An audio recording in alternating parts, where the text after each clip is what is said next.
back, and joining me now are Tiffany Simillian and Dana Brooks talking all about the Help Me Grow program, kind of the local chapter of a national initiative. Good morning to the both of you. Glad to really tell parents out there and families who may not realize this is even an option for them. Explain a little bit about the Help Me Grow program. Oh, sure. Help Me Grow's goal is to ensure the healthy development of children in the Big Bend region.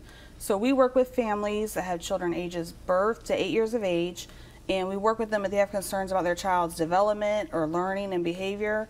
They're able to call 211 and ask for Help Me Grow, and through their calling, we're able to provide screenings, and we're also able to link families to services and resources in the community. And through care coordination, we ensure that they are able to access the services that they need. And you were mentioning even when babies are newborns, how important is that early intervention and making sure that children, when they are young, they're getting potentially those extra things to help them?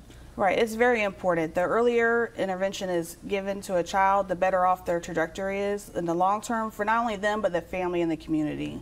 So what should parents at home be thinking about? Are there any, maybe something, a sign or something, if maybe they've been Googling something that their child does on a regular basis? When is it time for them to make that phone call? There are great resources on the internet, including the Help Me Grow Florida page that talks about developmental milestones and what children should be doing at different ages. So if they're just not quite sure, they can still call and we can check it for them and do a screening and see if the child's meeting the milestones.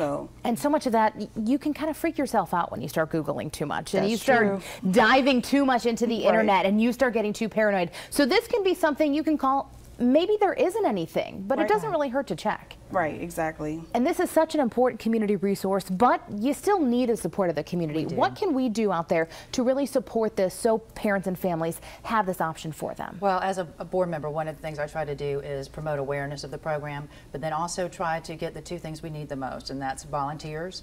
The volunteers for the Helpline program and the other programs that 211 offers and the resources that they link. We need people who are willing to go through that pretty rigorous training. These are very highly trained volunteers that take these calls. But we also need money, and right now we're undergoing a 211, Friends of 211 outreach program, and that's why we're trying to find 211 friends who can donate $211. If we do that, believe it or not, that little amount of money, it can come up to more than $40,000 that we can use for technology, so people can maybe text or get these services through mobile apps.